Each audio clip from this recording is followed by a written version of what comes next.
uno de los podcasts más escuchados de educación financiera es qué hacer con el dinero si te toca la lotería. Pero si le va a tocar a una persona, ¿cómo es posible que la escuche 1 millón de personas? Sabemos que muy pocas enfermedades realmente se curan, ¿no?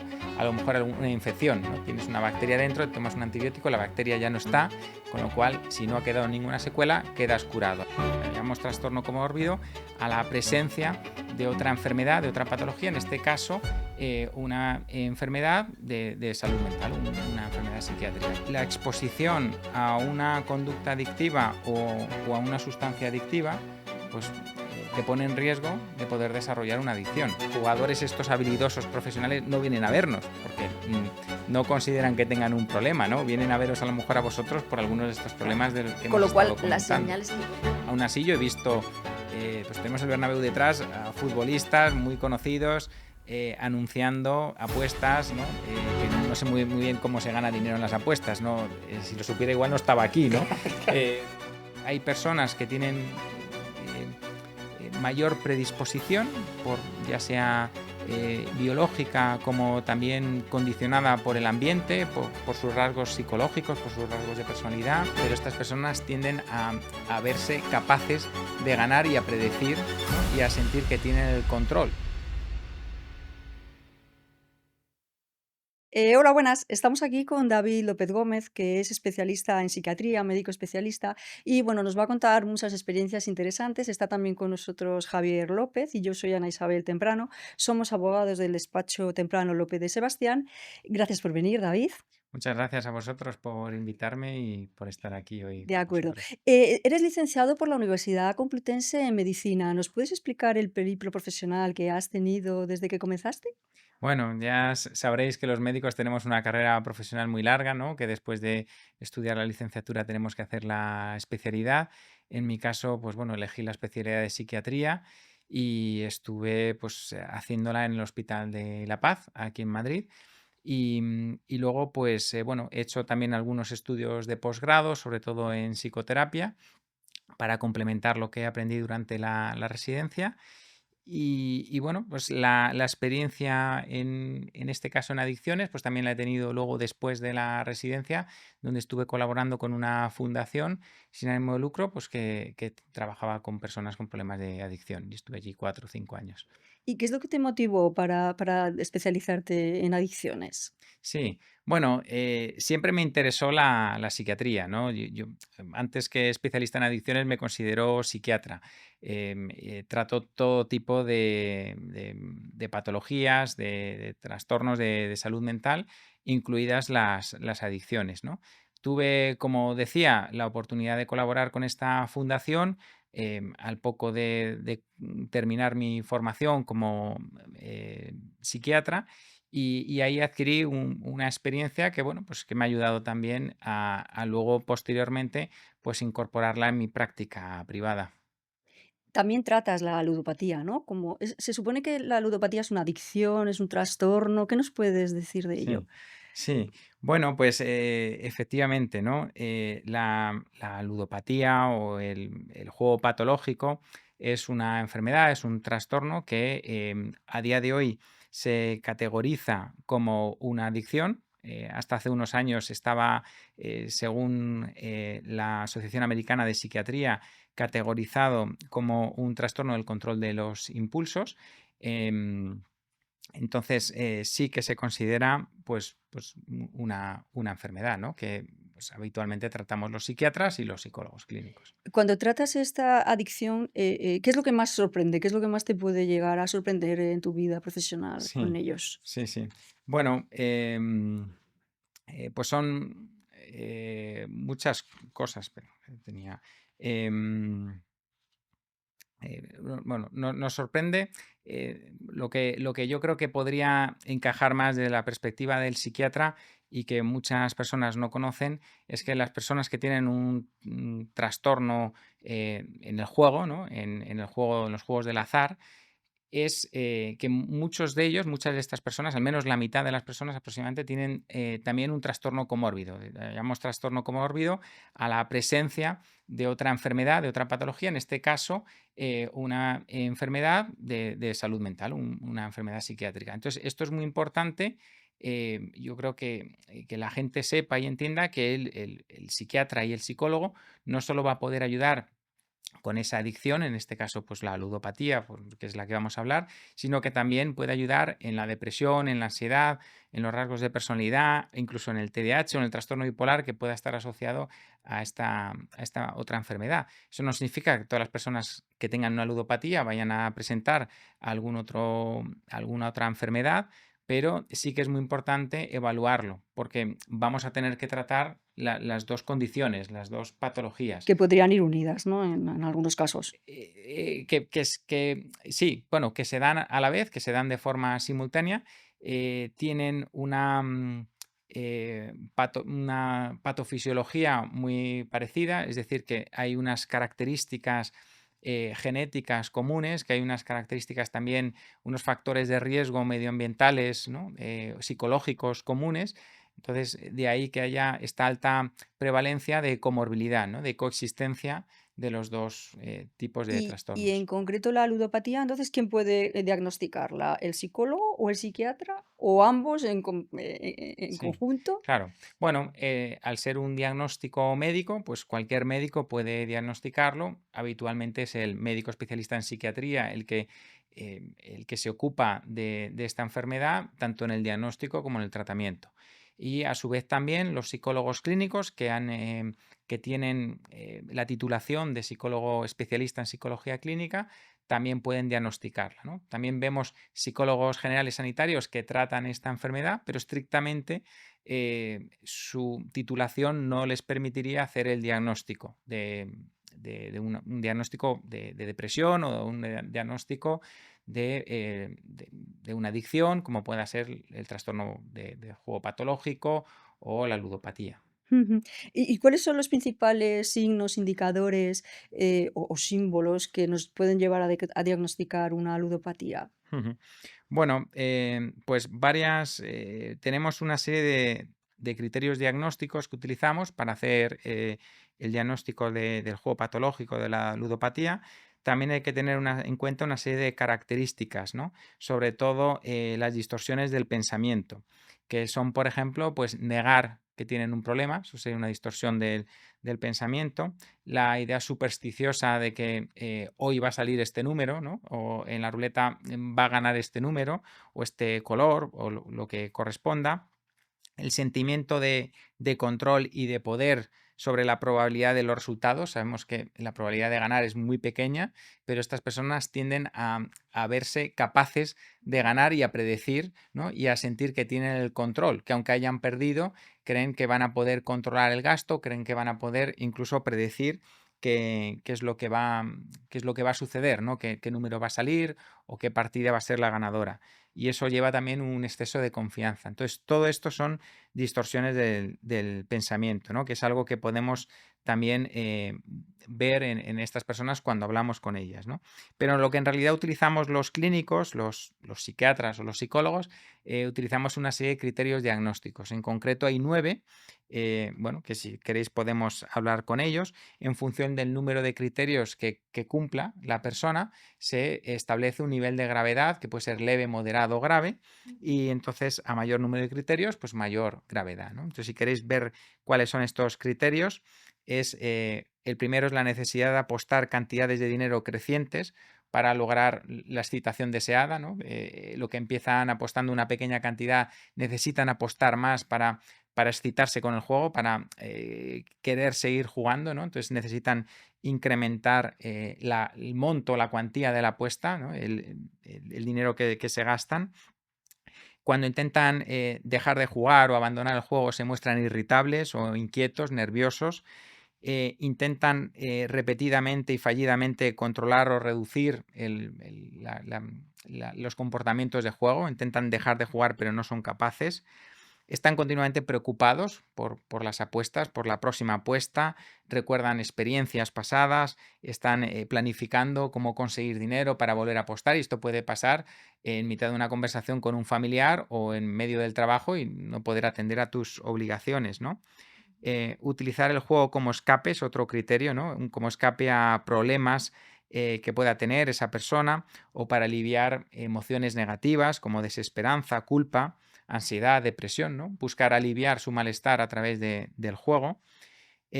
Luego, bueno, perseguir las pérdidas, ¿no? Que entendemos por esto, pues seguir apostando para recuperar el dinero perdido, eso es algo muy, muy habitual.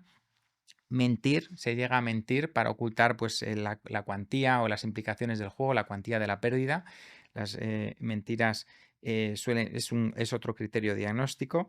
Y aquí viene un criterio que es menos frecuente, suele darse, denota mayor gravedad, suele darse en los casos más graves, que es el deterioro o la pérdida de relaciones significativas, pues ya sea la pareja, los amigos, bien sea porque se les haya pedido dinero y no se les haya devuelto, o bien sea porque también se han metido un poco en el mismo lío al final, pues la esposa, que muchas veces son hombres, pero puede ser también el esposo, o puede ser un familiar, los padres, que al final terminan rescatando de las deudas a sus hijos, ¿no?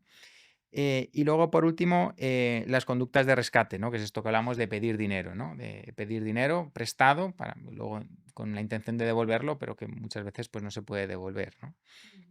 Entonces, estos son los criterios por los que nos regimos para poder hacer el diagnóstico, ¿no? Necesita una persona por lo menos cumplir 4 criterios en los últimos 12 meses para poder hacer el diagnóstico de un caso leve y luego pues eso, hasta un máximo de 9 criterios, de cumplir los 9 criterios para un caso de mayor o máxima gravedad. Vale. ¿Y existe un tratamiento determinado? ¿Suele ser efectivo el Sí. tratamiento? Bueno, efectivamente, ¿no? Tenemos tratamiento, ¿no? Pero como la mayoría de las enfermedades que hay en medicina no se curan, ¿no? Sabemos que muy pocas enfermedades realmente se curan, ¿no? A lo mejor alguna infección, ¿no? Tienes una bacteria dentro, tomas un antibiótico, la bacteria ya no está, con lo cual, si no ha quedado ninguna secuela, quedas curado, ¿no? Y se consigue la restitución ad integrum, que decimos, ¿no? Que el cuerpo, pues, vuelve a ser lo que era, ¿no? Pero la mayoría de las enfermedades tienden a la cronicidad, tienden a, en el caso de la ludopatía, pues tiende a eso, ¿no? A volver a aparecer y eso es algo que hay que tener muy presente a la hora de planificar un tratamiento, de explicar a la persona y a su familia bueno, que es posible que esto reaparezca, ¿no? Entonces, sí que podemos ayudar a esas personas tanto con un tratamiento psicológico como con algunas medidas que se pueden hacer de intervención familiar, de intervención, bueno, pues psicosocial, algún tipo de recomendaciones que se pueda hacer. Incluso, pues como decía antes, todas esas personas que más o menos suelen ser aproximadamente el 50% que tienen otra enfermedad, pues poderla tratar. Es muy importante también que la tratemos, ¿no? Entonces, si podemos tratar las dos enfermedades, el pronóstico va a ser mucho mejor y ese es el objetivo, tratar ambas Igual enfermedades. tratando una se puede aliviar la otra y al revés, imagino, supongo. Sí, pero es mejor cuando se tienen en cuenta las 2 y se tratan las 2 de forma simultánea. Eh, en lugar de tratar puede haber una más prevalente o una por la que consulta el paciente, pero debemos también valorar la otra. Igual que si nos viene un paciente, pues, con otro problema, un problema de ansiedad, un problema de consumo de alcohol, un problema de depresión, pues también hay que evaluar si hay unas conductas de riesgo en el juego o si incluso se pudiera hacer ese diagnóstico de juego patológico para poderlo tratar también.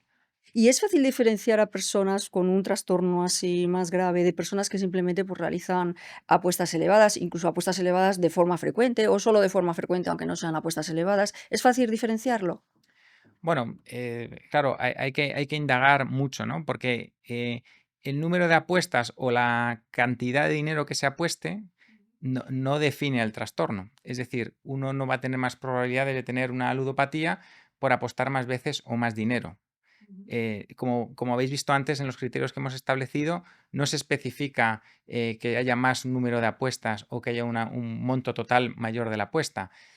Para algunas personas, apostar 100 euros puede suponer no poderle dar de comer a sus hijos a final de mes, mientras que para otras personas, pues gastarse miles de euros una noche, pues puede suponer algo que lo tenían contemplado y que era la planificación para esa misma noche. Vale. ¿Y en qué momento una persona debe preocuparse porque ha pasado, digamos, el límite de tener una adicción controlada o de tener un hobby controlado, por decirlo de alguna manera, a efectivamente una adicción o un problema ya grave que le vaya a afectar a él y a su vida y a su entorno? Sí, bueno, claro, hay que tener en cuenta que la exposición a una conducta adictiva o a una sustancia adictiva, Ujú. pues te pone en riesgo de poder desarrollar una adicción. Si hay una sustancia adictiva que nunca has probado, que nunca has consumido, pues no vas a poder desarrollar una adicción a ella, ¿no? Si nunca has apostado, si nunca has entrado en una casa de apuestas, que es difícil, porque bueno, pues hoy en día quien no ha jugado a la lotería o quien no ha hecho una porra en el colegio con sus amigos, ¿no? O quien no ha hecho la quiniela con sus abuelos, sus tíos o sus primos, ¿no? Esto muchas veces es la familia quien nos introduce o los amigos con quienes nos introducimos, con lo cual es difícil no, no haber estado en contacto, ¿no? Como el alcohol, ¿no? Es muy difícil no haber probado el alcohol, por lo menos en nuestra cultura es muy improbable. Entonces, una vez que asumimos el riesgo de que jugar, ¿no? Apostar, pues tiene este riesgo, pues bueno, luego ya hay personas que tienen mayor predisposición, ya sea biológica como también condicionada por el ambiente, por sus rasgos psicológicos, por sus rasgos de personalidad.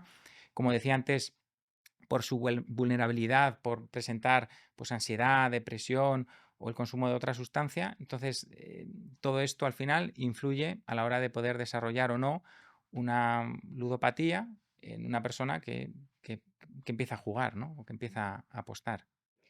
Ya. Y en concreto, en las dinámicas del juego online, David, ¿hasta qué punto piensas que la disponibilidad, por ejemplo, 24/7 o la posibilidad de apostar en cualquier momento, que es la característica del juego online, influye en la aparición de conductas Claro. adictivas? Bueno, a ver, al final lo que antiguamente, ¿no? Yo recuerdo de pequeño a mis abuelos yendo al bingo, ¿no? Eso tenía un horario.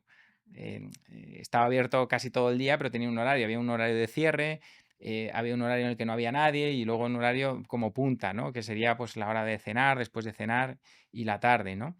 Entonces, eso limita al final el tiempo que puedes pasar jugando, pero efectivamente, si tienes la posibilidad de apostar con el móvil mientras vas en el metro, mientras estás en clase o quedándote en tu casa o en cualquier entorno, en cualquier ambiente, pues es lógico pensar que las probabilidades de desarrollar una adicción aumentan, ¿no? O que los problemas derivados de esa adicción al juego pues aumenten, porque hay más disponibilidad.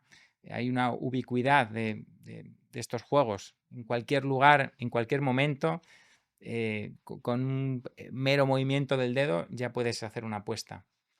Al hilo de lo que estaba comentando, lo que estabas comentando tú ahora, David, y de la pregunta de Ana, bueno, hemos estado comentando un poquito antes de entrar aquí.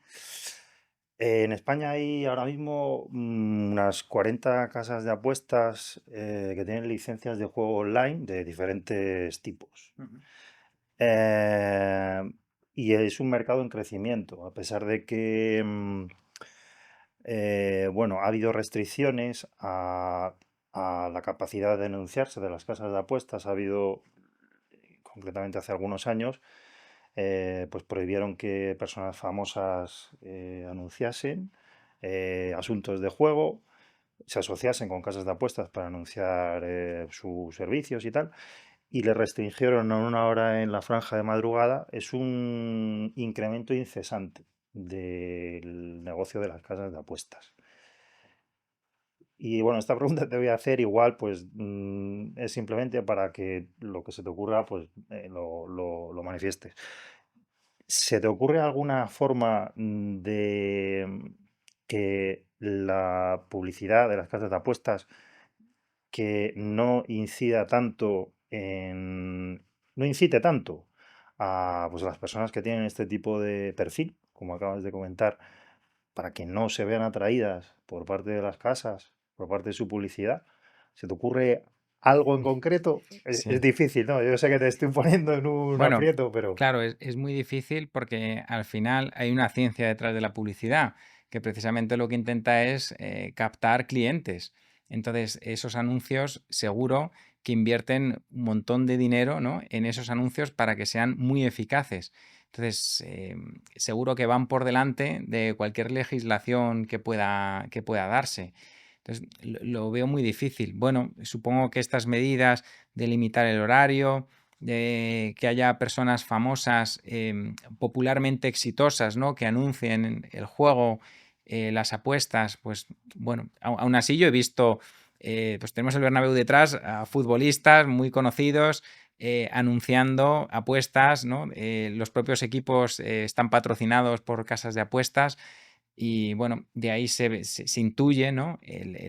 La cantidad de dinero que mueve esta industria, ¿no? Y bueno, pues ahí ya es cosa de los legisladores, ¿no? Que pongan, ¿no? Al final muchas apuestas son también deportivas, entonces que los equipos deportivos anuncien o se patrocinen por estas casas de apuestas, pues bueno, ya es una cuestión del legislador.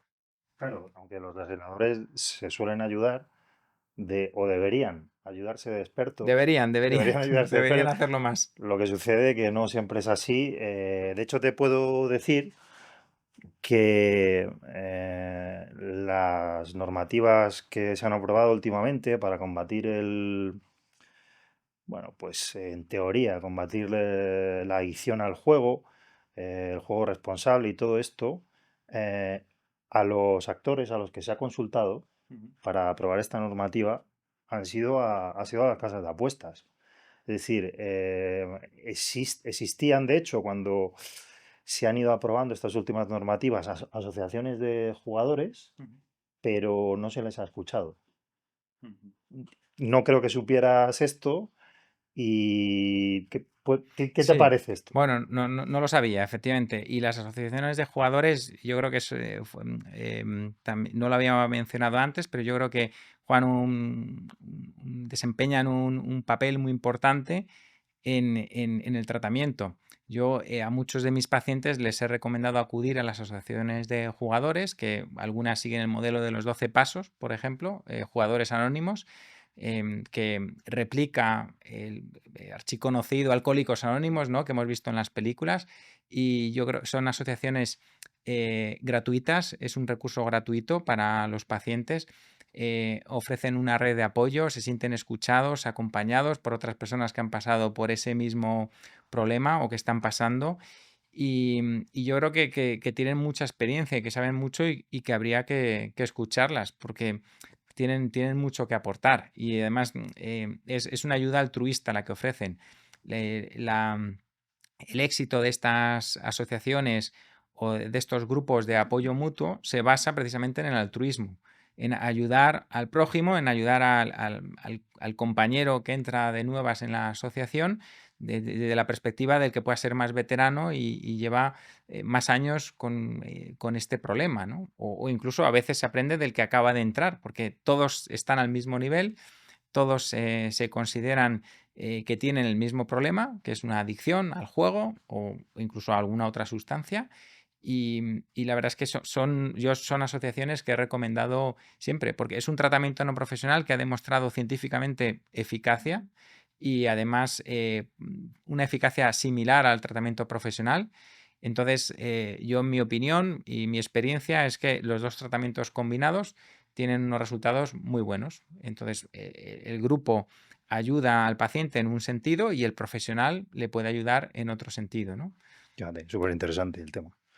Las casas de apuestas, al hilo de esto, las casas de apuestas y los reguladores del juego lo que intentan equiparar casi siempre, pero últimamente más, es a jugadores que ganan mucho dinero o que apuestan durante muchas horas inmediatamente y automáticamente con jugadores ludópatas, con problemas de ludopatía.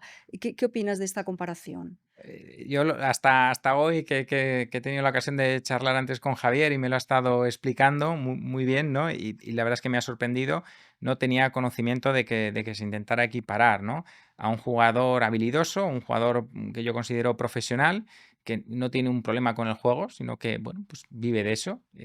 Ya cada uno que opine lo que quiera al respecto, pero bueno, vive de eso, se le da bien y bueno, pues si hay una casa de apuestas que ofrece a las personas, al público, a mí mismo o a cualquiera de nosotros, ir allí y apostar, pues el que gane tendrá que ganar y el que pierda, pues perderá, ¿no? Sí que es verdad que creo que hay que proteger al que es vulnerable, ¿no? Y bueno, pues como se ha intentado desde hace años, que la persona que se considere vulnerable, que se apunte en una lista para no poder entrar, pero el que no se considere vulnerable e incluso, pues bueno, lo considere esto una profesión o un hobby, no lo sé, cómo lo considerará, pero bueno, pues desde luego no cumple criterios diagnósticos. Los criterios diagnósticos, como decía antes, no tienen nada que ver ni la cantidad de dinero que apuestas, ni el número de veces que apuestas, ni siquiera ni si ganas ni si pierdes. Lo que se entiende es que la mayoría de las personas van a perder, pero no por eso van a ser adictos. Al hilo de lo que acabas de comentar, de que efectivamente a las personas que se inscriben en un registro determinado, efectivamente existe un registro que habilitó el Ministerio de Consumo hace no mucho tiempo, que se llama el Registro de Interdicción de Acceso al Juego. Se llama así para que las personas que consideren que tienen un problema, pues ellas mismas lo reconozcan, se inscriban en ese registro. Es un registro que se comparte con las casas de apuestas para que ellas puedan verificar cuando alguien pues se abre una cuenta de juego o entra a un local físico, si la persona está inscrita en ese registro para colaborar en su lucha contra el juego responsable. Yo, lo hemos estado comentando antes, nosotros hemos tenido aquí ocasión de comprobar que, no voy a decir nombres, pero que muchas casas de apuestas no cumplen con esta obligación. ¿Qué tienes que Sí. decir al Bueno, respecto? me ha sorprendido mucho también cuando me lo has comentado, porque yo sinceramente pensaba que la persona que era valiente, ¿no? Y daba el paso de apuntarse en ese registro y que además es un esfuerzo por parte de la familia y de los profesionales que le atendemos a que dé ese paso, ¿no? Y que tome conciencia de su problema y que intente pues poner un freno, ¿no? Que utilice esa lista como esa lista de personas, ¿no? Como interdictor, ¿no? Como dices, como freno a esa adicción, pues me parece una lástima, ¿no? Que no se haga respetar, porque entonces, ¿de qué sirve? Claro, exactamente. ¿Y cómo afecta al entorno, a la familia y a los amigos el hecho de que una persona tenga una adicción de ludopatía? Bueno, pues os podréis imaginar, ¿no? En gran medida. Los casos extremos pues llegan a perder la confianza de sus familiares. Entre otras cosas, pues hay algo que duele mucho, sobre todo en las familias, que es no decir la verdad, ¿no? En cuanto a si ha dejado o no ha dejado de jugar, en cuanto a qué cantidad ha gastado, en cuanto a si ha pedido algún crédito para seguir jugando.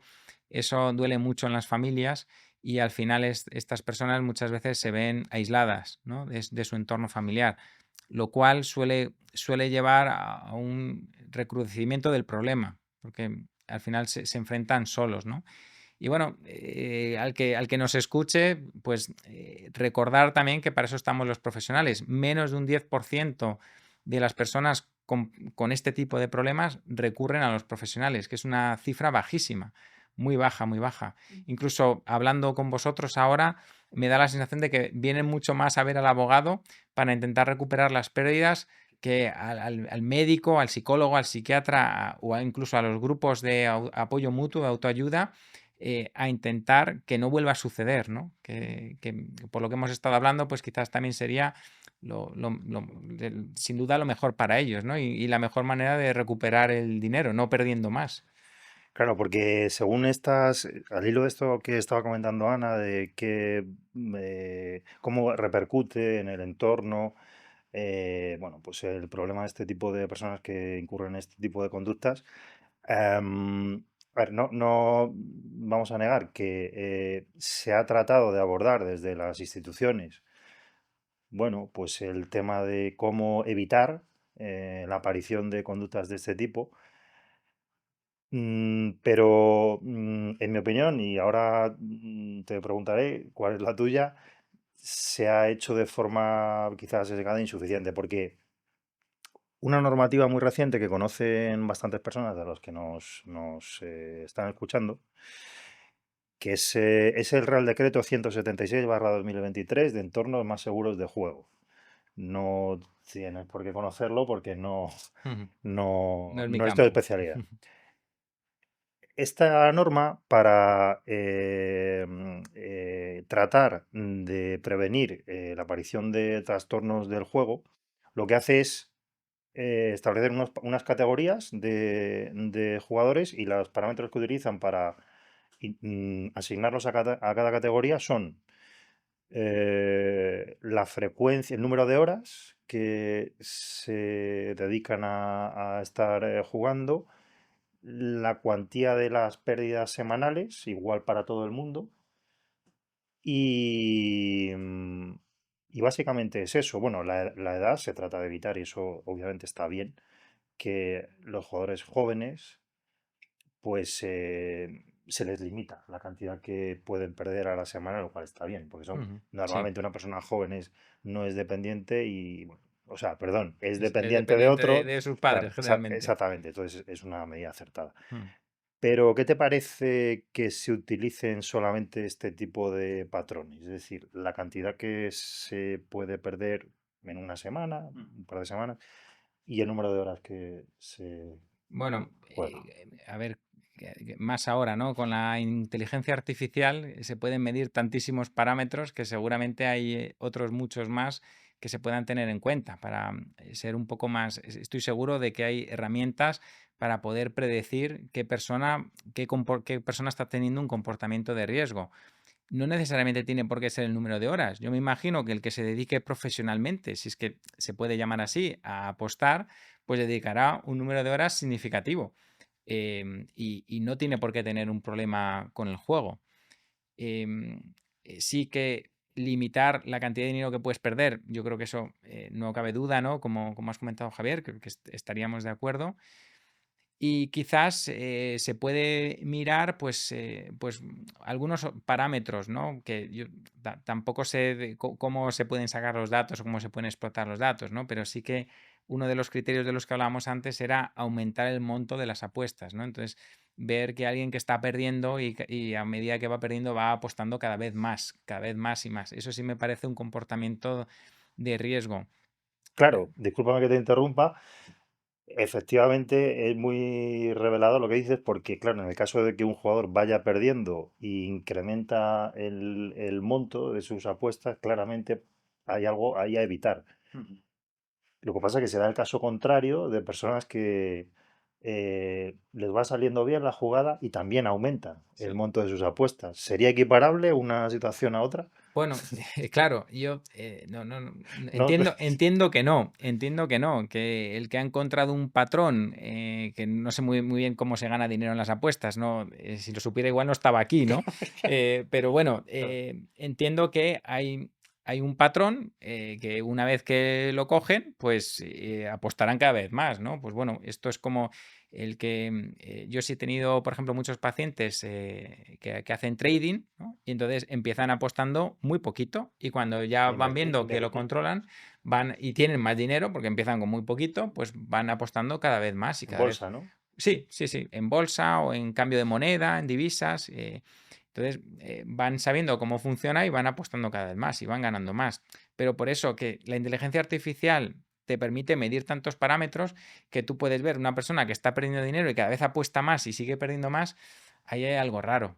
Ahí hay algo raro, porque no es que esté ganando cada vez más y está apostando más o está reapostando lo que gana. Estamos hablando de que está perdiendo y está perdiendo cada vez más. Entonces ahí sí que hay una conducta de riesgo y estamos, es de presuponer que esa persona no está jugando por ocio, sino que algo le está llevando a seguir apostando y no está siendo capaz de ver las pérdidas que está teniendo, ¿no? Es esa distorsión cognitiva de la que hablábamos antes.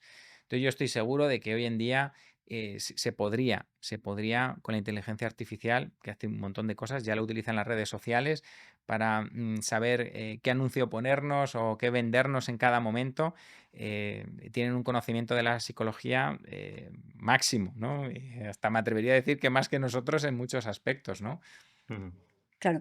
¿Y cómo sería de fácil poder diferenciar entre alguien afectado por ludopatía y alguien que simplemente juega por entretenimiento o como una actividad lucrativa, sin más? ¿Cómo de fácil podríamos diferenciarlo? Sí.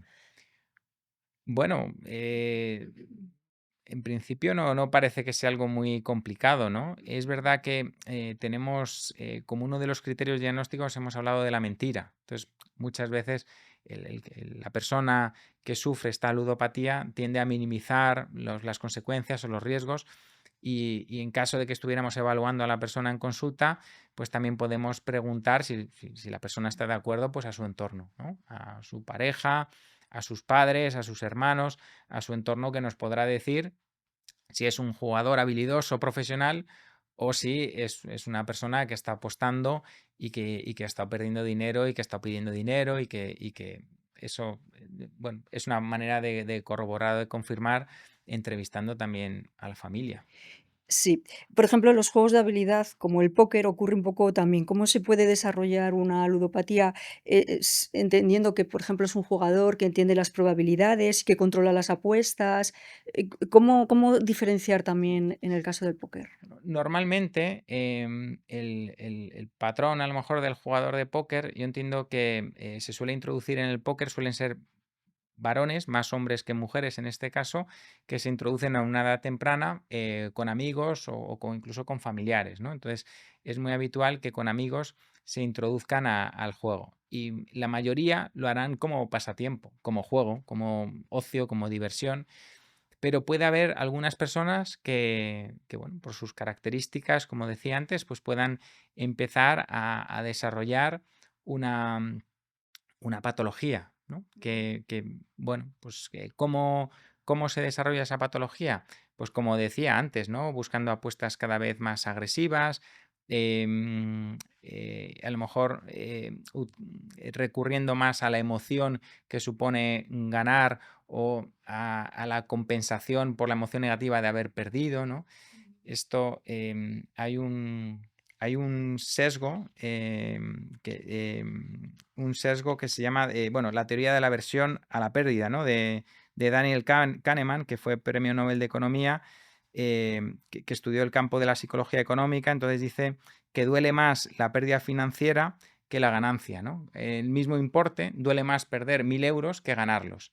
Entonces, claro, una persona que pierde dinero y que eso le afecta emocionalmente y que busca compensar esa pérdida con una nueva apuesta, ¿no? Con la creencia de que esta vez va a ganar, pues esa persona puede desarrollar potencialmente una adicción al juego, una ludopatía.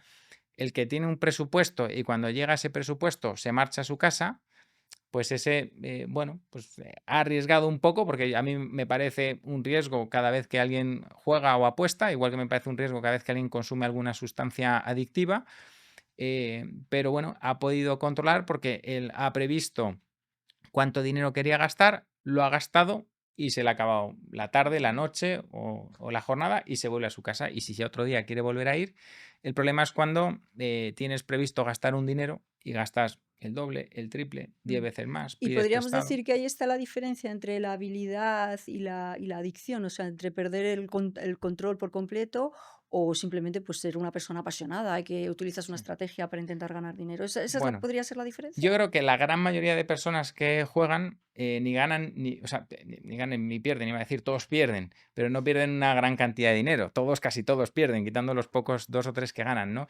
Estas personas habilidosas que tienden a ganar dinero me parece que deben ser un número muy pequeño, porque si fueran muchos esto no existiría. Entonces, son muy pocas personas las que bien por azar o bien por habilidad o por frialdad emocional, pues son capaces bueno, pues de ganar dinero, ¿no? Pero la gran mayoría de las personas lo hacen pues como distracción, como hobby, como ocio, bueno, no sé por qué, cada uno tendrá su motivo, como actividad social de ir con los amigos y pasar un rato y probar suerte. O sea que se podría decir, a lo mejor es una simplificación, pero se podría decir que los trastornos de juego están muy asociados a no saber o no poder controlar las emociones. Se podría decir, o que hay una relación estrecha Sí. entre ambas cosas, se podría decir. Sí, vamos, la emoción juega un papel determinante en esto, ¿no? Porque es la emoción de ganar, ¿no? Y eso lo tenemos casi todos. Cuando llega la Navidad, ¿quién no compra un décimo de lotería ¿no? Y va hablando por ahí de qué me va a tocar y si me toca, ¿no? Incluso uno de los podcasts más escuchados de educación financiera es ¿qué hacer con el dinero si te toca la lotería? Pero si le va a tocar a una persona, ¿cómo es posible que la escuche 1 millón de personas?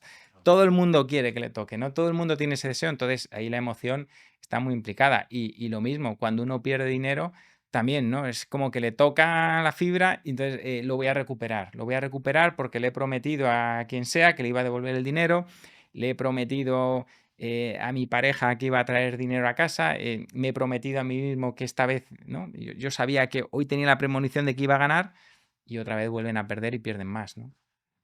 Y al hilo de lo que estábamos comentando anteriormente, de la normativa que ha surgido en España, que se aprobó pues, para tratar de paliar bueno, la posibilidad, la aparición de posibles riesgos de patologías del juego, a nosotros nos consta que muchas casas de apuestas mm, pues la utilizan bueno, simplemente pues para aplican esta normativa y sus consecuencias, que son pues restringir o cerrar cuentas de jugadores, etcétera, etcétera, pues la utilizan para propósitos que, para perfiles que no cumplen con las condiciones que has comentado. Em, No sé si tienes algún comentario sobre ello, es decir, ni siquiera si hay alguna posibilidad de que alguien a quien una casa de apuestas le cierra o le restringe para protegerle con base en esta normativa, si crees que desde el punto de vista clínico puede hacer algo o no puede hacer nada.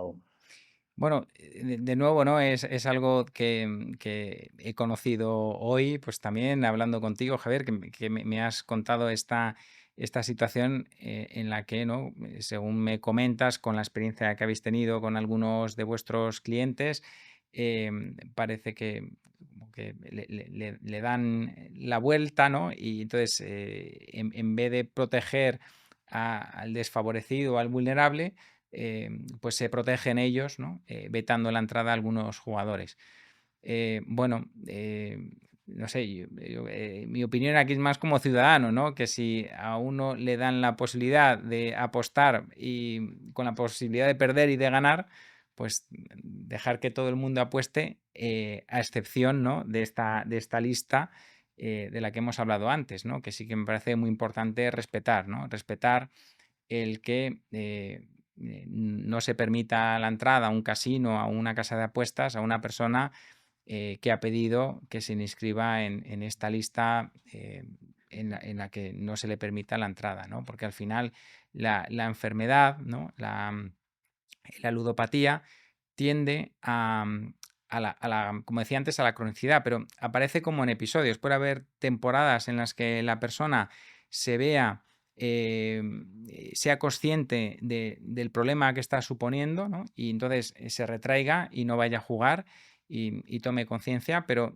puede confiarse fácilmente, rápidamente y pensar que va a ser capaz de jugar como su amigo, como su compañero, como a lo mejor jugó al principio y vuelve otra vez a ir, ¿no? Y poco a poco puede volver a caer en la misma dinámica. Entonces, yo creo que eso es muy importante y que se debería respetar si está regulado y además estas personas y sus familias confían en que no van a poder volver a apostar, ¿no? Si realmente se ven yendo a la casa de apuesta y que les dejan entrar y que pueden apostar, pues es muy confuso, ¿no? Entonces, todo el trabajo que han podido hacer ellos antes de concienciación y la familia, la tranquilidad con la que tenían al ver que su familiar se había inscrito en esta lista, pues desaparece, claro, eso es. Según tu experiencia, David, ¿qué factores psicológicos influyen para diferenciar otra vez de nuevo y para pensar que un jugador que simplemente es un jugador habilidoso o un jugador que lo utiliza como hobby pase a ser directamente tenga una adicción en el juego online? ¿Qué factores psicológicos son los que más pueden influir en esto? Hombre, veo poco probable esa conversión, ¿no? Supongo que todo es posible, ¿no? En esta vida, pero una persona para ser un jugador habilidoso ha tenido que dedicar muchas horas, ¿no? Que era uno de los criterios que hablabais antes, ha tenido que jugar mucho. Entonces, si ha llegado a ese punto es porque por algún motivo, o por diversos motivos, mejor dicho, no es una persona que tenga una predisposición a desarrollar esa adicción al juego. Entonces es muy improbable que haga una conversión y pase a ser un jugador patológico. Em, no te sabría decir, no conozco tampoco casos. Los jugadores estos habilidosos profesionales no vienen a vernos porque no consideran que tengan un problema, ¿no? Vienen a veros a lo mejor a vosotros por algunos de estos Claro. problemas que Con hemos lo cual, estado las comentando. señales que podrían observarse, pues bueno, en principio, well, Bueno, Serían pues difíciles de detectar a lo mejor o... bueno, en realidad serían las mismas, ¿no? Pero claro, hay un factor psicológico muy importante como factor de riesgo para desarrollar una adicción. También hay factores ambientales. Una persona en la que cambie su ambiente, ¿no? Por circunstancias, pues podría llegar, no sé, pues si me ocurre alguien que a lo mejor se vea por algún motivo en un problema económico y entonces la angustia del problema económico le lleve a lo mejor a poner emoción en sus apuestas, ¿no? Porque el claro. jugador profesional mantiene alejadas las emociones, ¿no? Y se guía por, por su cognición, ¿no? Se guía por lo que la estadística le dice que tiene que hacer y no se deja influenciar por las emociones, pero podría tener un estado emocional intenso y cometer un error, ¿no? Y cometer un fallo, pues que le lleve a sucesivos fallos y caer. Al final, nadie está exento de tener este problema, ninguno de nosotros y, por supuesto, tampoco un jugador habilidoso. Justo es lo que te iba a preguntar, ¿qué rol desarrollan las emociones como la euforia tras una victoria o la frustración tras una pérdida? Entonces, tras la derrota en el desarrollo de la ludopatía, ¿esto qué rol significa? Sí, pues desempeña un papel muy importante. Las dos cosas, las emociones, ¿no? Tanto, como os decía antes, ¿no? Todos tenemos como la ilusión de que nos toque la lotería, de ganar algo, ¿no? Y claro, cuando no ganas la lotería, pues el décimo te ha costado 20 euros o 20 y tantos euros, ¿no? En cambio, si te has gastado mucho dinero, pues claro, eso pesa, ¿no? Porque muchas veces tienes que justificar esa pérdida ante otras personas, ante familiares, en el banco, porque tienes que pedir un préstamo, porque tienes que pagar el crédito de la tarjeta, tienes que devolver una deuda. Pesa Cuando un mucho. familiar nota que efectivamente hay problemas de ludopatía en alguien cercano, ¿qué es lo que puede hacer al principio? ¿Qué es lo que se puede iniciar? Bueno, pues es difícil, ¿no? Esto a veces nos llaman más los familiares que las personas afectadas. Y es por la impotencia que tiene el familiar, ¿no? De no saber qué hacer, de no saber cómo ayudar, de no saber cómo intervenir. Y es muy difícil muchas veces darles consejo, porque muchas veces lo están haciendo ya bien. Están intentando hablar con la persona, están intentando apoyarlas, apoyarlas emocionalmente, pero claro, lo que no hay que hacer es apoyarlas económicamente, porque si no, todo el dinero que se le preste, ¿no? Entonces, yo creo que eso es importante, ¿no? Ver si le tienes que ayudar económicamente, pues estar detrás de a dónde va ese dinero, si se utiliza para hacer la compra, o se utiliza para pagar una deuda, o se utiliza para ir otra vez al casino, y estar ahí. Yo creo que las familias cuando se alejan, también, bueno, pues se puede entender, ¿no? Los motivos que tienen, pero claro, el pronóstico al final de esa persona que su familia se ha alejado, pues va a ser peor. Entonces, siempre es bueno que puedan contar con el apoyo de la familia. De hecho, lo que os decía antes de los grupos de apoyo mutuo, de los 12 pasos, uno de los pasos es que consideran muy importantes que la persona, el paciente o la persona que ha tenido el problema, intente de alguna manera disculparse o pedir perdón a los familiares, no porque haya hecho nada malo, sino porque reconozca el daño, el sufrimiento de los demás, ¿no? Y entonces pueda reconciliarse con ellos. A veces no es posible, porque bueno, pues hay familias que han terminado muy desgastadas y no es posible, pero al menos el hecho de hacer el esfuerzo es reconfortante para ellos. Entonces, esta es una parte muy importante de lo que se trabaja en estos grupos y a mí me parece pues necesario y que ayuda mucho. ¿Tú has conocido algún jugador habilidoso que se le daba bien este tema pues, de las apuestas y que no necesariamente tuviese un problema con el juego. ¿O Sí. qué? Bueno, tengo anécdotas, ¿no? Que contar. Hay una que puede resultar graciosa porque además era yo un niño. Fui con mis abuelos a un viaje, a un crucero por el Mediterráneo, al que venían también unos vecinos de mis abuelos a los que conocía desde muy pequeño. Entonces, yo sabía que esta persona pues jugaba, ¿no? Jugaba, no sé a qué juego jugaba, yo sé que jugaba en el casino, a mí no me dejaban entrar. Yo recuerdo verle a través de un cristal, ¿no? Cómo estaba ahí sentado en la barra jugando, hasta que me acuerdo que estaba con mi abuelo pues en algún lugar del barco y apareció esta persona, ¿no? Diciendo, han cerrado el casino. Tengo todas las fichas, tenía los bolsillos llenos de fichas, dicen que se han quedado sin dinero y me han pedido devolver las fichas y yo no he dicho que no, que hasta que no me den el dinero que he ganado, que yo no devuelvo las fichas, ¿no? Y recuerdo eso, que dijeran desde el casino que en el próximo puerto en el que parasen ya iban ¿no? a tener Ah, bueno, dinero para... seguro. Y tampoco. Entonces el hombre estaba ahí con las bolsas, con las fichas, se tiró casi toda la semana y el casino no se volvió a abrir. Ya teniendo a una persona a bordo que iba a Ah, arruinarles, pues no volvieron a abrir el casino. Estaba el resto de actividades estaban abiertas, menos el bueno, casino que no volvió a abrir. Entonces, bueno, es una anécdota, por un lado graciosa, pero por otro lado es verdad, hay ¿no? cosas que no cambian, Que por yo, lo que parece. claro, entiendo que cuando dan con un jugador habilidoso, pues puede suponer una ruina para ellos A y bueno, cerrar el pues al casino. final cierran El casino. el negocio. También puede afectar a la vida profesional de una persona, ¿no? La ludopatía, claramente. Sin duda, ¿no? O sea, al final es verdad que también, como decía antes, puede estar asociado a la depresión, a la ansiedad, ¿no? Y puede haber incluso casos invalidantes, ¿no? Por esta condición de depresión, de dificultades para concentrarse en el trabajo. Un 20 o un 30% también se asocian al consumo de alcohol, que también pues, puede afectar mucho, como sabemos, ¿no? Al desempeño laboral.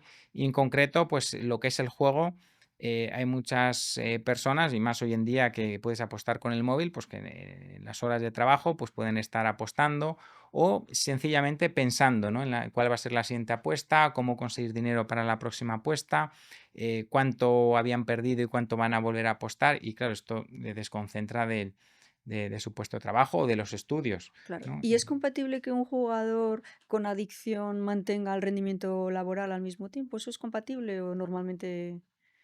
Bueno, podría serlo. Al final pueden disimular, ¿no? Lo que está sucediendo o incluso pueden valorar mucho su trabajo, porque si el trabajo al final es la fuente de ingresos y la adicción es una pérdida de dinero, ¿no? Entonces, mantener el trabajo les ayuda a poder seguir apostando, a poder seguir jugando. Si lo pierden, pues saben que su situación se va a agravar mucho. Entonces, es común que sea algo que cuiden como un preciado tesoro, ¿no?